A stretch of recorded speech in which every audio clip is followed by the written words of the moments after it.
Hello, everyone, and welcome to the Transformational Storyteller Show. I am so excited to be here with you today. It is July 9th, and it's a beautiful day, very, very sunny and very hot. Summertime in Texas, as you can imagine. And today we have another amazing guest with us. I am really, really happy to introduce Todd Krause to you. He's the owner of the Cleaning Authority in Fishers, Indiana. He's amazing. And he's going to share with us just all of the techniques that he shares about how he grew his business from 1.8 million to over 4 million in revenue with a diverse team. Yes, you heard it right. And this month of July is Minority Mental Health Month, BIPOC Mental Health Month. So it's very relevant that we're talking to someone who supports diversity. And he's an author. His book is amazing. He's also an author of The Gifts of Pain. You guessed it. That's why we're here. He's a keynote speaker and he speaks to corporations so that they can duplicate the results that he was able to achieve. He's also an advocate for listen to this word, uplifting, mentoring, and changing lives for the better in his community. And I know that to be true because he's a man after my own heart. He's really amazingly driven by his heart, by impact, and by influence that is genuine and loving and caring. Todd is committing to restoring the human element in business, building caring, culturally competent workplaces where people thrive. Not only leaders, but employees and everyone in the workplace where customers feel the difference and owners reclaim real freedom. His chapter in The Gifts of Pain is called From Lost to Found. Welcome, Todd. Well, thank you, Alina. It's a real honor to be on your show. Oh my goodness, the honor is mine. I just really am excited to talk to you about the Gifts of Pain chapter, but also about everything that you do in the world, which I deeply respect and admire. And I also am going to share all of your contact information so that people can connect with you in the show notes because you are someone worth knowing and following, and also booking. If you're looking for a speaker, look no further, okay? Make sure you talk to Todd. But let's talk about your transformational story because this is a transformational storyteller show. And so we lead with the story first. And I know that you are going to read the From Lost to Found chapter. This is volume 3, everybody. And Todd is featured in this book and he's going to share the story so we can kick it off that way. Okay. To set the stage a little bit, this time in my life was March and April of 2020 during the pandemic. So here's how my chapter reads. I was down on myself and my life. I wanted my life and my struggles with chronic immune deficiencies and autoimmune illnesses to have greater meaning. I was searching for a job, but more importantly, I was searching for myself. Within 2 weeks of starting my search, I stumbled upon a listing on a business broker website.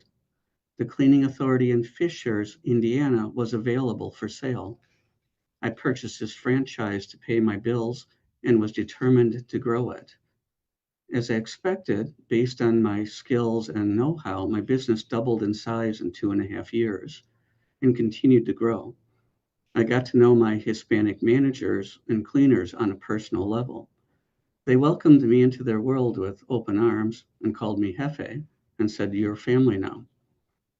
Gradually, I noticed myself making efforts to create a meaningful impact on the lives of my managers, cleaners, and customers, changing their lives for the better.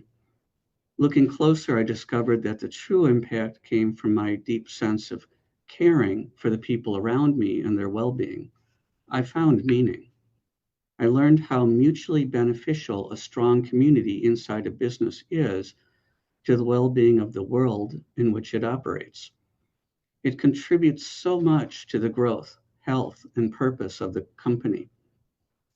This discovery led me to a mission to develop community everywhere I can and to teach other business owners to do the same.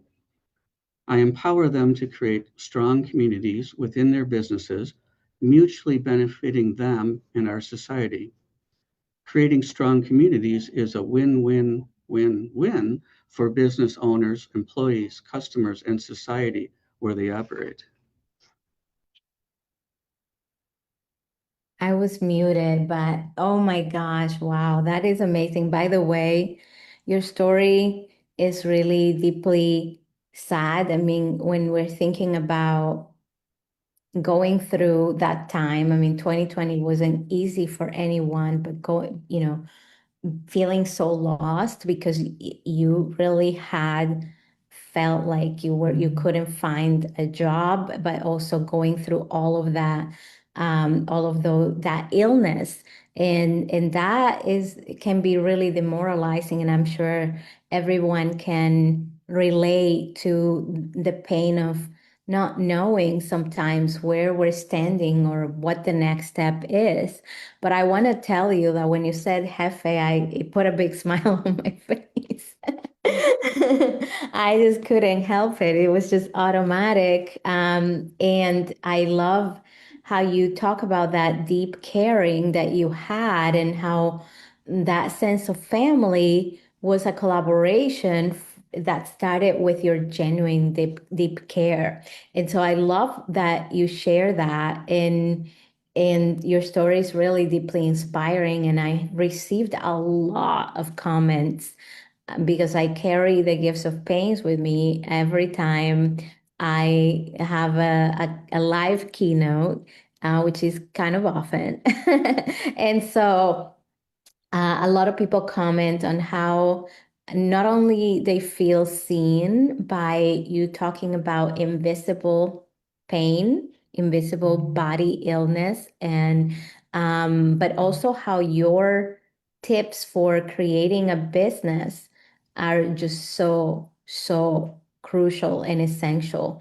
But before we talk about your business, I would love for you to share with us, why do you think that telling your story is important? Why do you think that you decided to share your story? Because I know that you also have your book. I don't know if you have a copy that you can share everyone, but I will definitely put a link in the chat. Why do you think that it's important and essential to share stories of this type? For several reasons.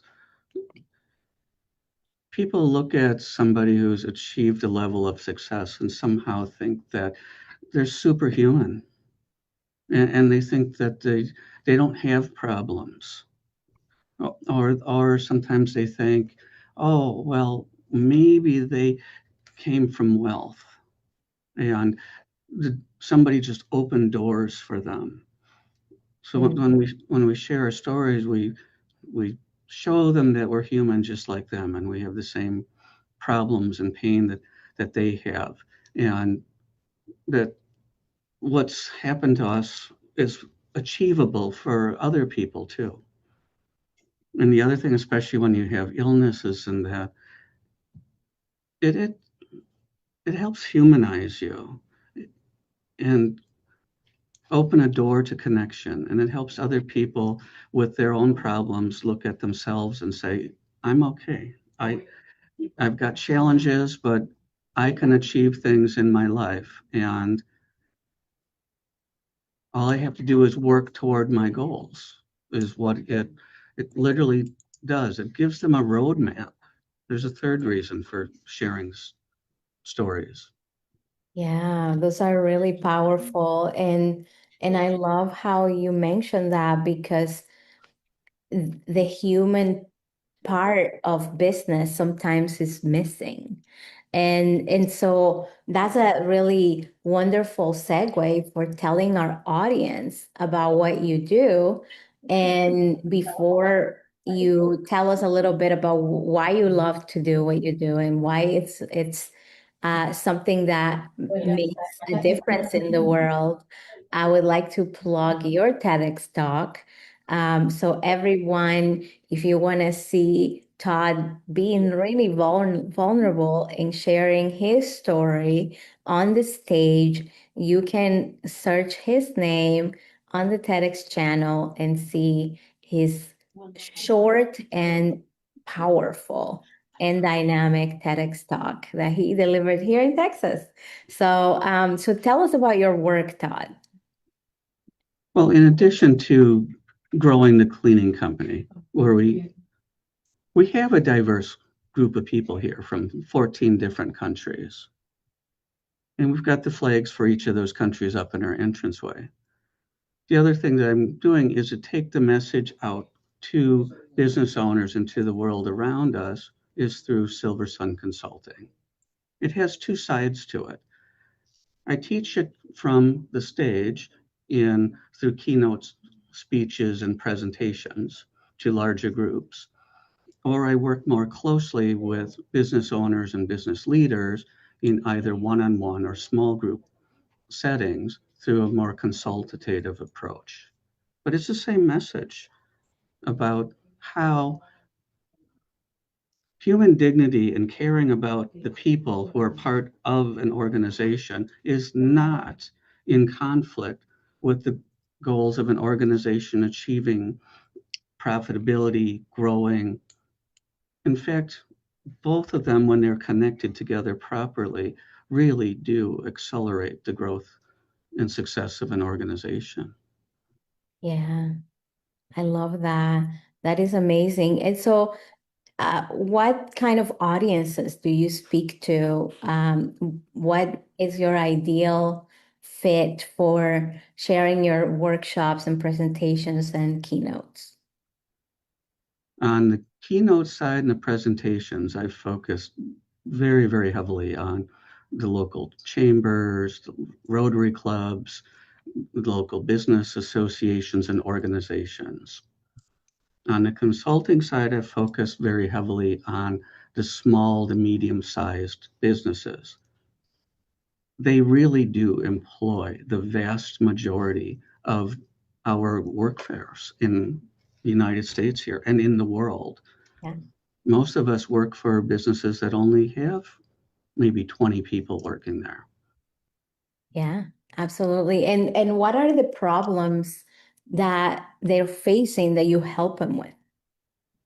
Typically, they'll come to me and they'll say things like, I'm not growing and I don't know why.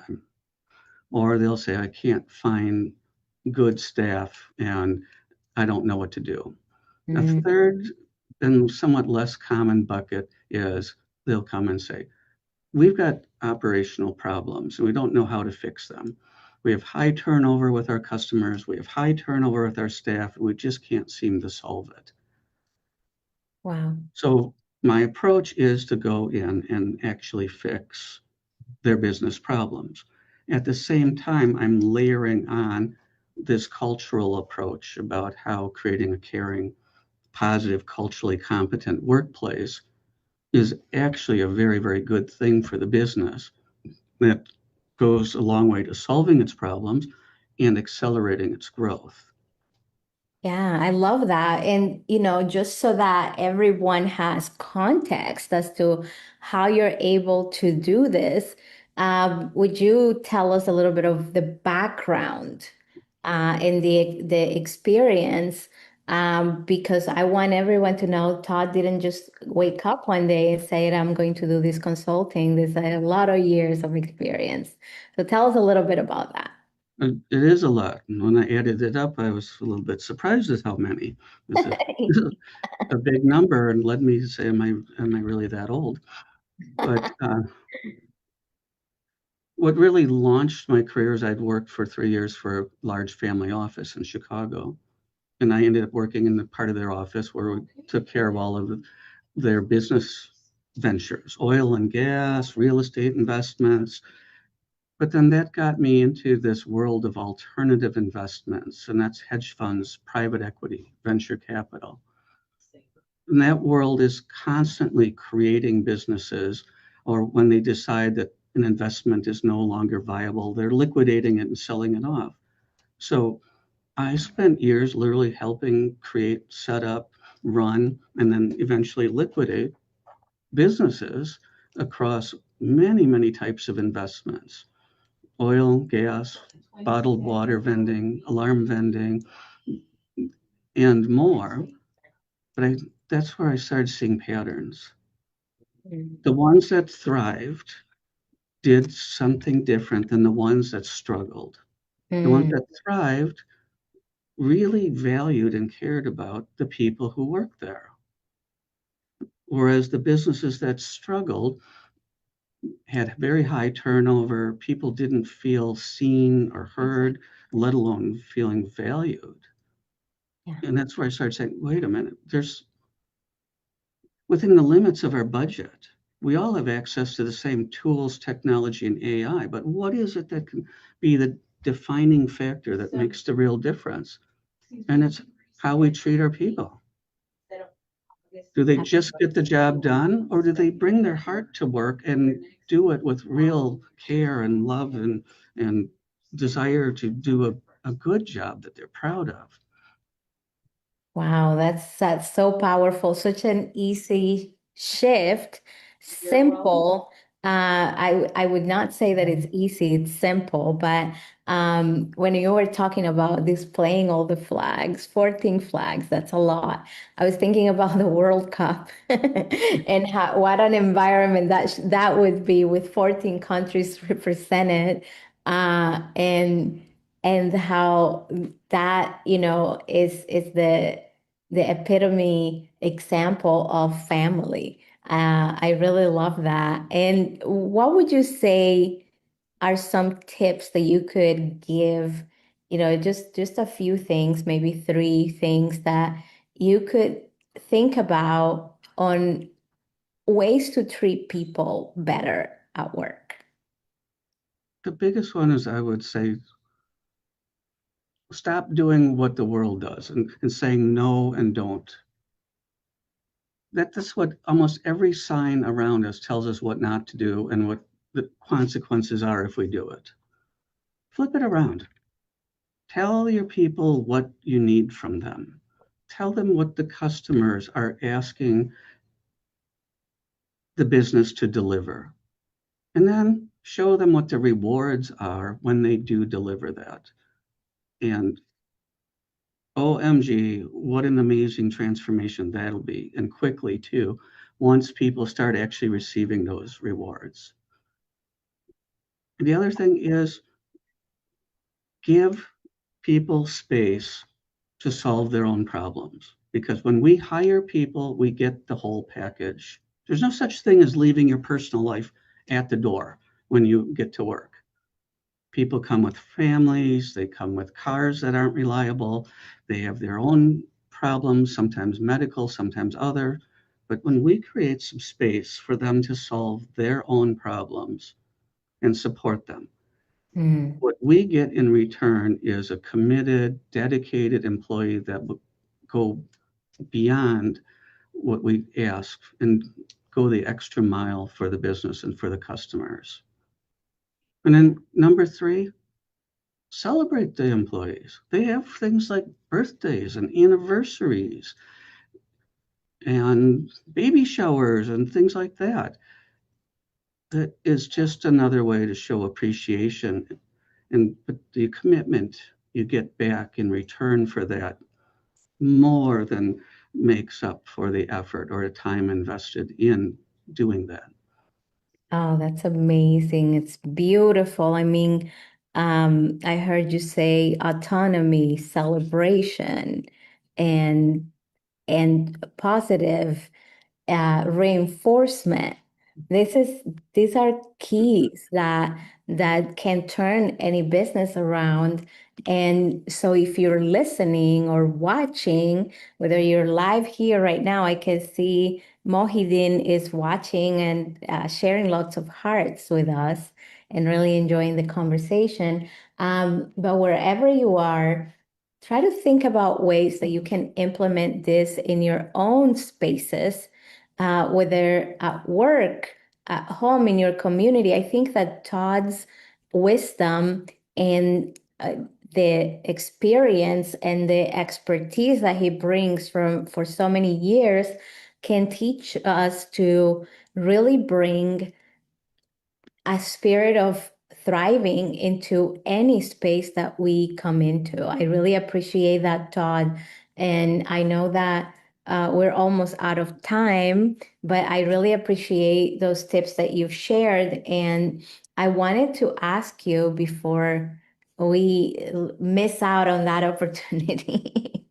um, what do you think is one step that you would like our audience today, our online family, to implement after hearing your story today? I mean, we talked about invisible illness and chronic illness. We talked about feeling like you're lost in the world and you don't know what your next step is. We talked about taking your journey and expertise and creating something new and put love and care at the center of that. What is something that we can, and you can give us one for each, or whatever comes to your heart right now to share with everyone, so that we can start building in the way that you want us to.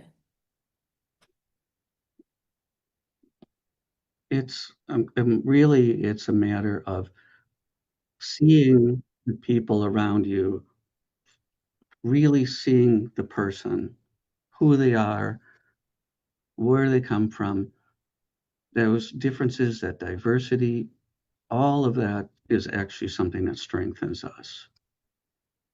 Their backgrounds, whether they are highly educated with lots of initials after their name, or maybe they learned all their skills on the job. See them as somebody that you value. That's really the starting point for these transformations. I love it. I love it so much. And it's such a simple shift that we can all make everywhere we go. Is there anything else that you would like to share with our audience about the work that you do?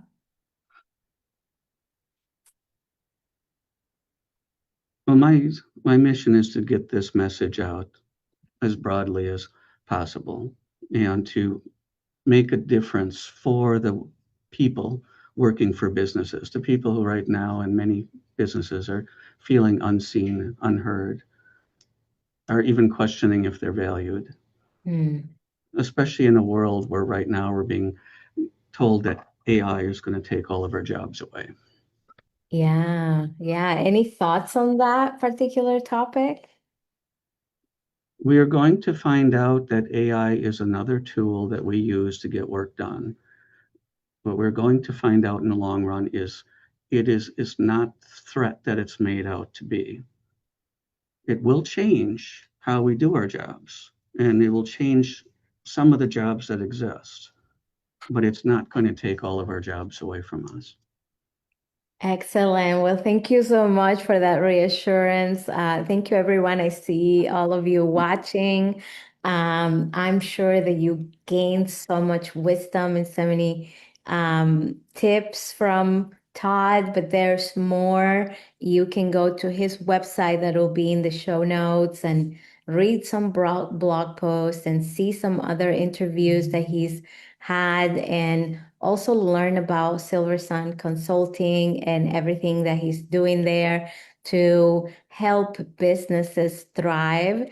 Everyone in a business deserves to thrive, and that's what Todd helps you do, to grow, to also make a difference in the world through your work.